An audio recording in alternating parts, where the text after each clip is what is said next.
coming to give a presentation. We also have the Catchbox, courtesy of the city of Rockford, who supports small business development in this area. It's exciting to see all of you here. We are hoping that the construction next door does not continue. Yesterday was jackhammering all down the alleyway here. So if it starts up, I'm going to apologize in advance as they lay new pipes out there in the alley. Well, welcome to 1 Million Cups. If you're new to 1 Million Cups, if you're new to 1 Million Cups, we got a dog running around. It's okay. If you're new to 1 Million Cups, 1 Million Cups was started several years ago by the Oppman Foundation to support entrepreneurial spirit, or the entrepreneurial spirit throughout America. 1 Million Cups is in about, let's say, 150, 170 other cities around the United States. And they are all meeting, or the vast majority of them are meeting somewhere around 9 a.m. on Wednesday, which is why you're here. So you're actually joined by a community of people throughout the United States, hearing from an entrepreneur about the great thing that they have going in the Rockford area. The first thing we want to start with before we get to our presentation from Myla is any events, or our events, any events that you know about coming up in the Rockford area in the next, let's say, 2 weeks, maybe 3 weeks, for entrepreneurs. I know of one. I know of Fast Pitch coming up from NIU Eiger Lab. You can learn more about that at NIU Eiger Lab. Do a Google search for that. Fast Pitch, where you'll hear from entrepreneurs and their great ideas. They could win up to $5,000. Any other events that you want to talk about, you can grab this Catchbox and speak to our community. No? All right. We also do want to thank our coffee sponsors. Today's coffee sponsor is Stillman Bank, here with the coffee. If you give them a round of applause.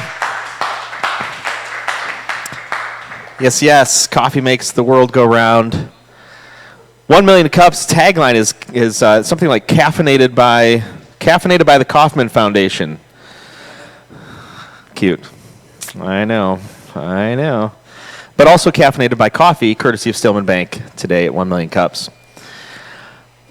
So here's how this is going to roll. If you're new with us, we're going to have a presentation from our entrepreneur.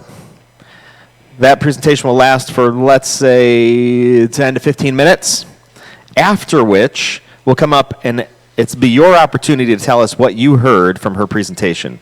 We'll ask 3 important questions. Number 1 is, what is the product or service? 2, who's the target audience? 3, what's amazing about the management team? And then the 4th question is, how are you stuck, or how can we help you? And then that'll open up for general questions and answers, and we will, there it is, we will have an opportunity to share together. Yes. All right. We're going to work through the jackhammering. It's the first time I've ever said that in my life. Well, without further ado, would you welcome Myla to 1 Million Cups? Come here. Okay. And Myla, come here. Okay, this is my friend Myla, who has, as you can see, anxiety, and that's what we're going to talk a little bit about. Myla, sit. Okay, so, well, I'm going to let her just go free because she'll be okay. Okay, so my friend Myla is a golden doodle, and she's a mini, and she's a therapy dog, and you'd never know it because at work she does not act like this. She's like an angel, and she just kind of does her thing, and she's perfect. But when she gets in a crowd, sometimes she gets a little goofy, and that's what she's doing. So, let's see. So this is Myla, and Myla is very unique because she talks. If I can get it to talk. Oh, shoot.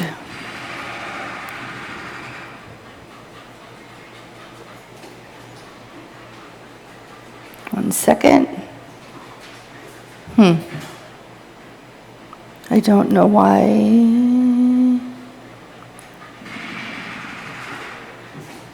I'm not used to this, the way this is right here, so it's Do you know how to make it talk? How to get the volume on? In this one, because my other way it was talking.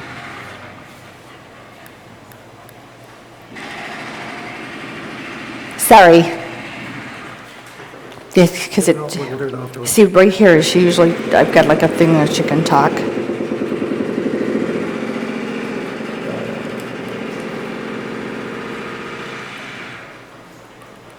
I don't know, it's saying no audio for some reason. Oh, Okay. I don't know, we'll get it working afterwards. okay.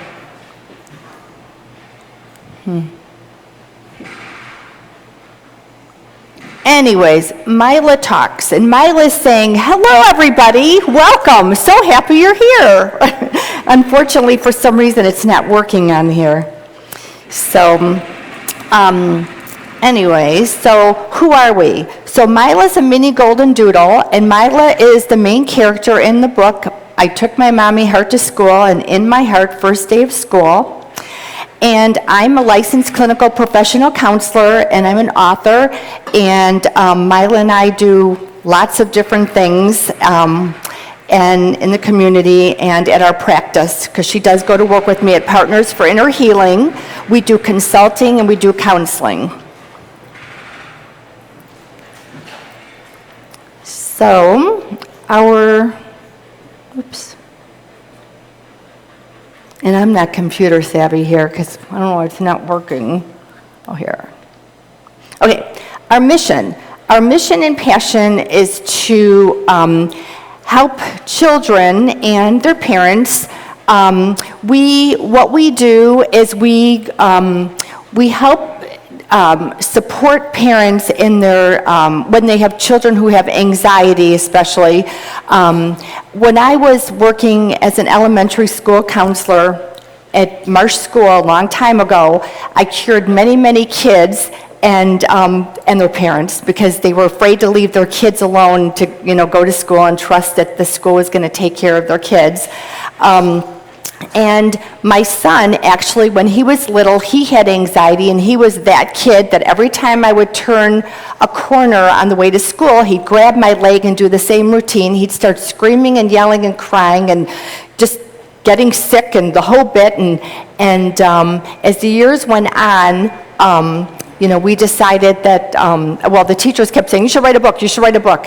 And so I just got better and better at helping kids with the anxiety and helping their parents and supporting the schools. And now Myla goes with me and helps do that as well.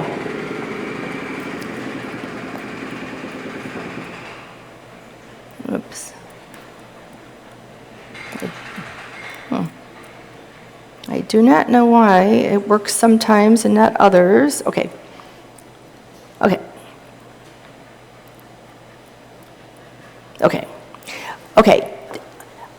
Did you know that chronic absenteeism is a huge problem? How many of you knew that? So it is a humongous problem. And right now, as you see, it affects about 6.5 million or 13% of the student population nationwide. And at least 10% of kindergartners and first graders, as little as that age, you wouldn't think that those little kids would be missing school, but they do. And it gets worse as they get into middle school and high school. So there's a lot of new laws about kids not going to school. I don't know if you know this, but parents can be fined like thousands and thousands of dollars and go to jail if their kids don't go to school. So it's really important that kids as young as preschool get in good habits of going to school and not being afraid to go to school. And and that's why Myla and I spend a lot of time helping parents and kids in schools, to get to a place where they're not missing school because of somatic illnesses or anxiety. A lot of the reasons for missing school are kids with ADHD, kids with autism, and actually we specialize in autism, Myla and I, at our practice, and we work with a lot of parents and kids, and I have one right now that I'm working with, and he will not go to school. We're really struggling with that. He just cannot get himself to go. He can get up in the morning, he can get ready to go, and then he gets in the car and he has a panic attack and he just absolutely cannot get himself to go to school. And he is on the spectrum, and I have other kids that are like that as well. Unfortunately, what happens is they get in this habit, and then pretty soon they won't go at all, and the next thing you know, they're dropping out of school when they get older, or they're just, their attendance record is not good. Sometimes kids with chronic illnesses, like asthma or diabetes, when they're symptomatic, they can't go to school because of that. And then mental health issues, we see lots of kids with depression and anxiety. Even little ones will come in and they'll be super anxious. And I had a little 5-year-old not long ago, she came in and she said, I have anxiety. And we don't refer to it as anxiety, we refer to it as, okay, you're a little bit nervous, and we try to teach kids that anxiety is a big word for a little kid to start labeling themselves, so we don't want that. But we do address, everybody's nervous sometimes, and, what they can do not to be nervous so that they'll want to go to school. And then, of course, the anxiety. Up to 5% of students are in this category, if you can believe that. And it starts very, very young. It starts when they're like in preschool, and then it just continues if it's not addressed. So sometimes people will see symptoms and signs of separation anxiety in kids, and it looks very different than just I'm afraid to go to school or I'm afraid to leave you. Sometimes they're very agitated, they'll cling, they'll be restless, they'll have stomach aches and headaches, and a lot of times they have temper tantrums and outbursts, and they'll scream and cry, and they'll have school refusal, of course. Sometimes the kids will, even the sweetest little kids will be hitting their parents not to go to school. They'll be kicking or biting. I've seen it all, and you'd never believe that these teeny little kids are doing all these behaviors because they're so afraid to go to school, or they just, for some reason, they just can't get themselves to go. So what does it mean? Some kids by 3rd grade, if they didn't go to school in kindergarten or 1st grade and they're chronically absent, their reading rate goes down, of course, because they're not there, so they're missing a lot. Their test scores could suffer. The older they get, the more they develop a pattern of not going to school. Sometimes there's links to substance abuse in some teens. Their mental health declines because the more they miss school, the more they don't want to leave their house and go outside. I've got some kids that they won't even leave their house. They won't go anywhere. They won't go to the movies. They won't go to the park. They won't go anywhere because they're afraid to leave. And of course, family relationships and family stress increases because it puts a big toll on the family. A lot of times the parents are arguing. Dad will say, pick her up and take her, and mom will say, but she's scared, I can't, and then they're fighting about that, and then the kid is doing different behaviors, and it just turns into a big mess. So we work a lot with people that are on that in that category too. So what can parents do? The first thing anybody can do is make sure school is a priority in the family. You could establish household rules and stick to them and routines. And that one seems pretty like, okay, we all have routines and we have things that we do, but sometimes we have a rule or a routine, and then like bedtime, maybe today we let the kids stay up till 8:30 and tomorrow 9 o'clock, and then the next time they're crying because they don't want to go to school the next day, but you don't know that. So the next day they're going to bed at 10, and then they can't get up in the morning. So if you stick to a household routine, it's way better. Turning off screens. There's a lot of studies that say that screens before bed are not good for people. And if they turn them off at least an hour before bed, it helps relax the brain, and it's better for their eyes and everything else. It's good to talk about fears openly with your child. It's good to do that. and natural consequences. So just because they're anxious and just because they're, they're having, anxiety and they're worried about going to school doesn't mean that they can, like I said before, kick and hit and do other things. So there should be consequences, natural consequences, and things addressing their inappropriate behavior. You just don't want to let that go just because. You want to be mindful and you want to be understanding, but the more you let it go, the more the behaviors will increase. So that's not good. You want to encourage the kids and celebrate their accomplishments, and for parents, it's good for them to attend even little, any kind of event or program or conference that they can attend as possible. And then keep in contact with the school. Sometimes people get so frustrated, they just forget to, communicate with the school. They just keep the kids home and they think, I just can't deal with this. But if they're communicating, it goes a long way. And then there could be meetings, and sometimes the schools will step up and come up with a plan and help the parents as well. And Myla and I work with them in many cases too. We work with the schools. Let's see. So what do Myla and I do? Well, we go to schools and community centers and libraries and other organizations, and we do lessons. We read our book, and then we do lessons and activities around helping build positive self-esteem, helping encourage kids that school's a fun place to go to, and you're going to learn a lot, and we do things like that. Recently, we went to Springfield, and we went to 2 libraries, and we had little preschoolers and kindergartners. It was adorable. And a lot of them, when we asked them, how many of you get a little bit nervous or whatever, they raised their hands. Tons of them raised their hands. And then, we addressed that, and then we did a little activity. We do these, they're called positively positive little bones. We take a bone, and then we have the kids, put little ears on them and a nose, and it's adorable. And then they put a little mouth, and then they have little Myla ornaments that they can keep and take with them so that they can, keep Myla in their minds where they don't want to go to school.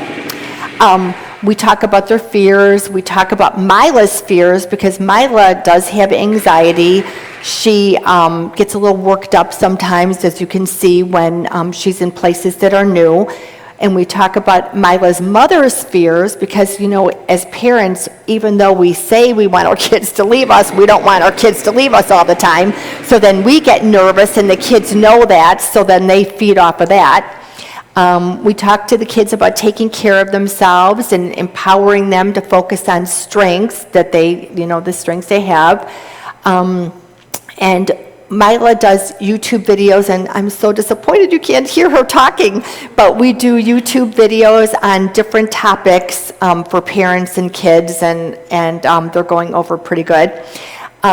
We encourage kids to write to Myla, and they do. They write to her, or they call her. It's so cute. They'll call her up. Can I talk to Myla? I'm like, sure, Myla. And Myla sits there and listens to them. It's really cute. And then we follow up with teachers when kids don't go to school. When we're working with them, we work with the teachers and we keep track of their attendance. And we've even gone to houses to help kids go to school. We do it all. We do fundraisers, career days, and book fairs, and anything else that's needed around this area. So what do we need? Well, we need financial support. So what we're doing is when we go to the schools, of course, we give our time, and then we leave a book. And as you know, it gets pretty expensive. So we've decided that we're going to try to get sponsors so that we could have people adopt a school or buy a book or whatever, so we could leave the books with the schools like we've been doing, not at our cost, but we would just get some support to do that. And then you'd be helping to address chronic school absenteeism and helping to enhance mental health and wellness in students.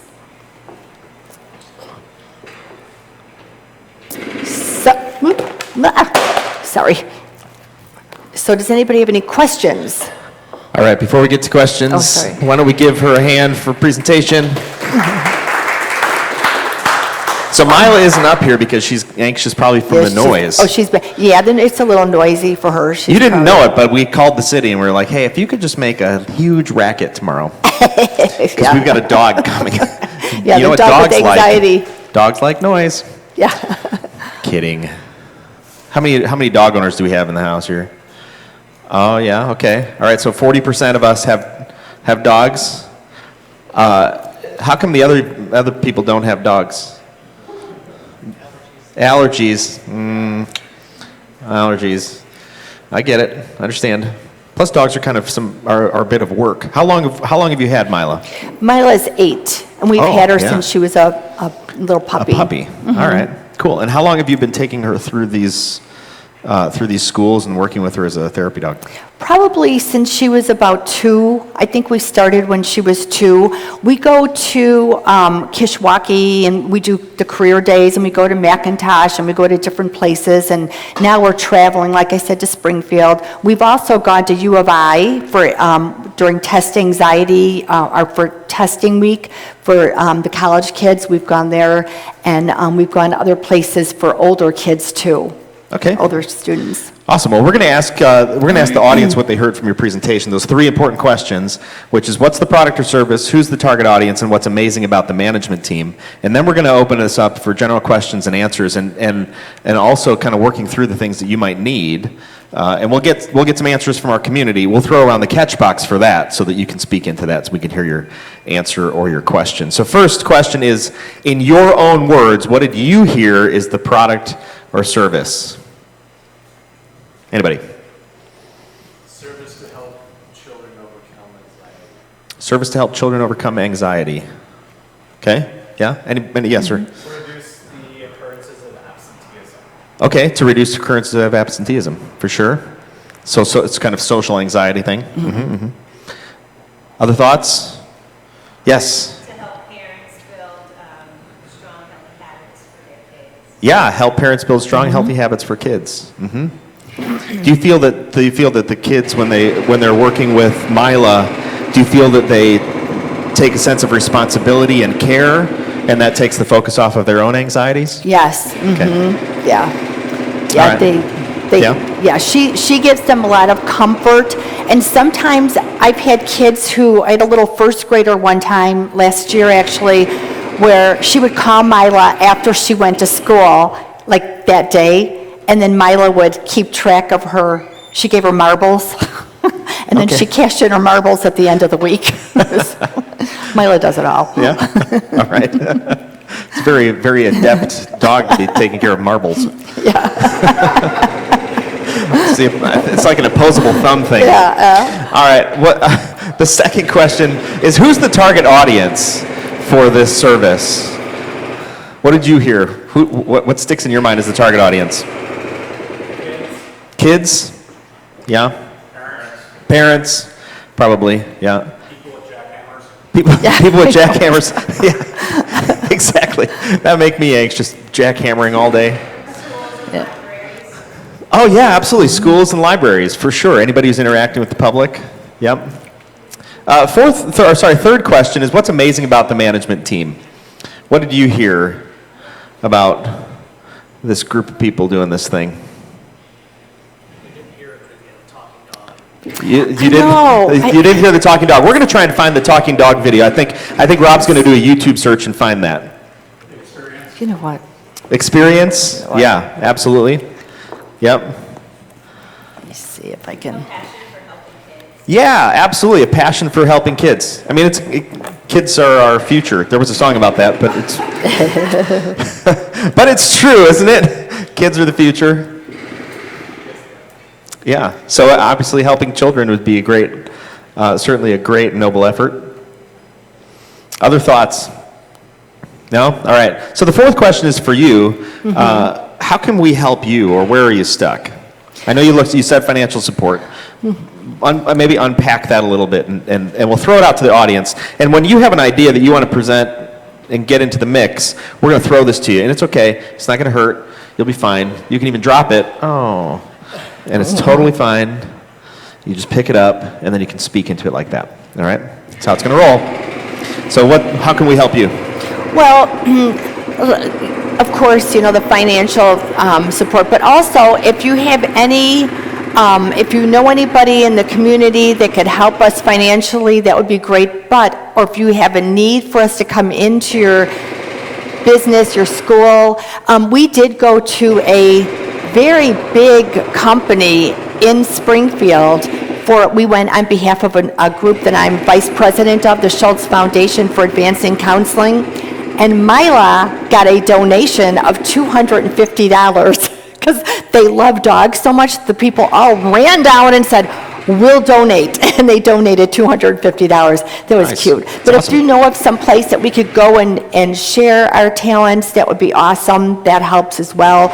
Or if you have a child or you know of a child, Myla can make a phone call and talk to the child. So we do a lot of service, so we want to give as much as we can to anybody who needs some help. Okay.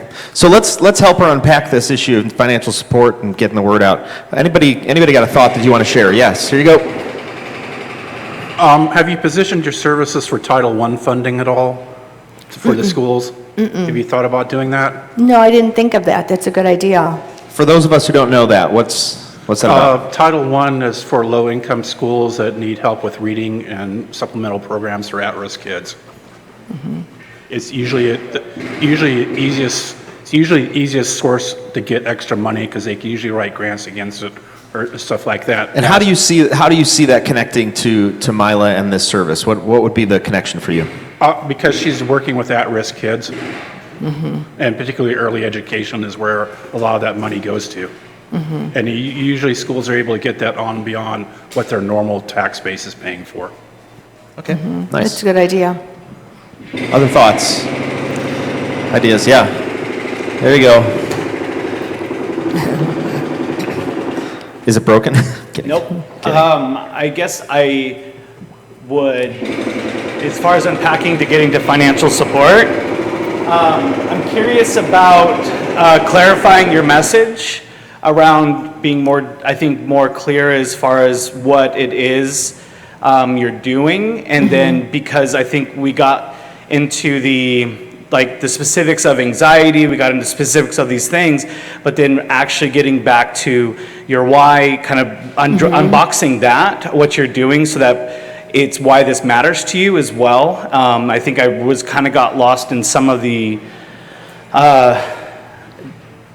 message, I think, honestly. And so I think I wanted definitely to be, I guess my curiosity is around just having a more clarifying message around that. I think would be really helpful for me if you're asking me for money for me, because it was like kids, it was parents, and then you had talked about specialty around autism. And so I think coming out of the gate with who you're supporting would be super helpful to me, because it kind of didn't come up until later, that it's a specialty of yours, and that what drives you is because how a service animal addresses anxiety and calming as a positive behavior support, right? That we can enter into an environment and how that impacts behavior, right? And so, because this would be one of those additions to an environment. And so between parents and then schools, it just was a very big net that I feel like you're casting. And so I just was more curious about what the message is and its function, and then how are you measuring your success and your impact is super important, so that as a potential financial supporter, I know the cause. Are you doing their counseling and doing this on the side? How do the books play a role in the money that goes from that? The message from the books, why you wrote them, I think is important, because they were up here. So I think those are all things that I think would be helpful for me as a potential financial contributor to your cause. And then, so I think that's at least some of my feedback to be helpful, I suppose. Or I don't mean to be negative by any means, but as far as a listener to say, hey, I could use some of that. That's a good point. So just really quick, The book was inspired because of the work that I used to do like in the schools when I was a school counselor at the elementary level. And the book is about, I took my mommy's heart to school, is about a little girl, Myla, a little dog, Myla, that didn't want to go to school because she had the natural fears, like we're talking about, and she had the anxiety, and then her mother didn't want her to leave, so her mother was feeding into it. And then this counselor, that would be me. And actually, I'll have to show you. But the counselor helped them work it through. And then there's, there's the counselor. That's me. And she helped them work it through. And then there's 2 bracelets in this story, and one for the mom, one for the child. So there's a connection that they can have these 2 bracelets. And so that's a good point. I didn't really get into that, but that's what the book is about, and how, it just goes through the little natural progression that people go through when their kids have anxiety. And then what we do is we go into the place, we read the book, we talk about if anybody has anxieties, we do a lesson in regard to it. And because I'm a counselor, I do this, like it's called the developmental model kind of a thing. I was taught that, so I really like doing that. So I go to schools anyways, and even if I substitute in a school, I'll go in classrooms and I'll do a lesson around a certain topic. So that's what we do. We read the book, we do a lesson around whatever the need is, and then we address the mental health, our mental health and wellness, we address the anxiety, and then we leave, we usually leave the book with them so they can have it. Is Myla's function to normalize anxiety, to see Myla has it too? Yes. Compare that two together? Yes, and they see that because she's way different. Like when she's with the kids, she's like we'll have her walk around. She'll be like if they're sitting on the floor, she's kind of whatever, or moving in and out. Or at the end, we'll have her go and they can all pet her, or like it's a little bit different. But and then they realize that, well, she has anxiety too, so it's okay, it's normal because I have anxiety. And we talk about how anxiety is normal, we all have it. It's just, heck, I'm nervous just being up here in front of all you, so I have a little bit of anxiety too, but we all have it. It's just when it gets over the top and it debilitates us that there's a problem. So you're starting the conversation around anxiety in adolescence and why that's so important, and maybe we can humanize our dogs, because we do that, so a kid can reflect in that, and then see she has it too, and now it's something wrong with me, right? So we normalize it. Well, and I usually have a 3-day rule. I tell the parents when they come into because we do the counseling, but we do the outreach as well. So the consulting is like a part of it. But I usually tell them there's a 3-day rule. And I'll say, okay, if I can't cure them in 3 days, and now there's a couple that are a little tougher, and I've got this one, he's a little tougher because he's on the spectrum. But usually after 3 days, after Myla does her thing, they call Myla a few times, I give them a poster so that they can see Myla and remind them that she's with them. And then we do little behavioral things. Usually in 3 or 4 days at the most, we can get them back to school. So you mentioned you're looking to cure anxiety, or are you looking, or how frame that for us? What's the cure of anxiety, or how do you measure that you've cured anxiety? Well, if they go to school, if they haven't been going to school, like a lot of times they'll come in and they haven't been to school for like a week, or they haven't been to school for a few days, and then when they go back to school, and then they can function naturally and interact with their friends and be a part of the back into the. So, for example, I had a boy, he came in, he wouldn't go to school. He would not go. He missed like a week's worth of school. He came in and Myla, we did our thing, and he just loved dogs, so it was perfect. And then he called, every day, and it took him a couple days to get in the routine. He would call up, and Myla it's cute, she'd sit there, we did a little FaceTime thing. And then after the third day, he came in, and he just said, I think I could go to school now. I was like, okay, good. So he did. He went to school, and that was it. That was the end of it. It was like it snapped. This is normal. What I'm feeling is normal. There's nothing wrong with me. I just had a little anxiety, and actually he had a little thing because something with his friends, and he just got nervous about how to handle it, and we talked about that, and boom, he went to school. I never saw him again. And there's a 5-year-old too, little girl, same thing happened. She wouldn't go to school, crying. You thought something horrible happened to her. She was just worried about leaving her mom. And then she went to school, and then about a year later, she wrote us a letter and told us that she's doing great and everything is fine and don't worry about me anymore, and that was it. Interesting. Can we get that catch box on? No, I definitely, sorry, if somebody else wants this. No, we're going to turn it on so we can hear you. I would definitely, about using the word cure language is so important. Right, and I right. think we're looking at giving people tools to better Right, manage right. those things that we experience every day. And I think that's, as a financial person, that type of guarantee is super scary. And I Right, don't know if right. you want to hold yourself to that type of expectation Right. and promise that. Right. Because every individual case will be different, Right. And so that we're looking at, Myla is a tool Right. to this whole Right. process of Right. giving them a better toolbox, right? That's more diverse and not just medication or whatever, right? So Yeah. that's, Yeah. I think, is super important to Awesome. talk about. And So- that is, sorry, can I just say one real fast? No, go ahead, say that, and be thinking about other options for financial support and how to get the word out there and how to make connections, and we can get those presented as well. And you know what, that's a really good point. A lot of times parents come in and they think the kid should go on medication. They say, oh my gosh, nothing's working, even little 5-year-olds. And I always say, you know what, let's try this first, you're right, because we can't guarantee a cure, but we, Give coping skills, and you can get kind of peer support. That's right, yeah. So when All we right. say cure, it's like, whatever, Yeah.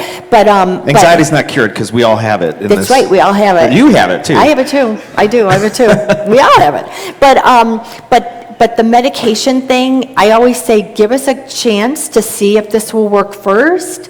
And, we never, very rarely do they have to take medication unless they have something else going on too. Yeah, absolutely. So- We've got another thought here. Just a question or two. You've mentioned a few things that are struck me amazing. You're dealing with smaller children out of the box, number one. You mentioned that you help them, we'll call that, in 3 days. That time frame seems amazing to me. And how do folks know to talk to you or call you or get a hold of you? Well, we advertise, okay, I'm on Psychology Today, and people can see anxiety on there, and people that know me, because I do a lot in the counseling arena. Just recently, someone referred someone to us. Another counselor from another place said, oh, go to her because she knows, she's got the dog and she does this. And Myla's on, I have listed that we do this, on when we're advertising. But it's just basically, and then in addition, word of mouth, like things like this, and just getting our name out there. In a very general, when you help someone, you meet with them in person. What is it that the process you go through? Do you sit down one-on-one and just talk, or are there skills, or how does that work on the, especially small children?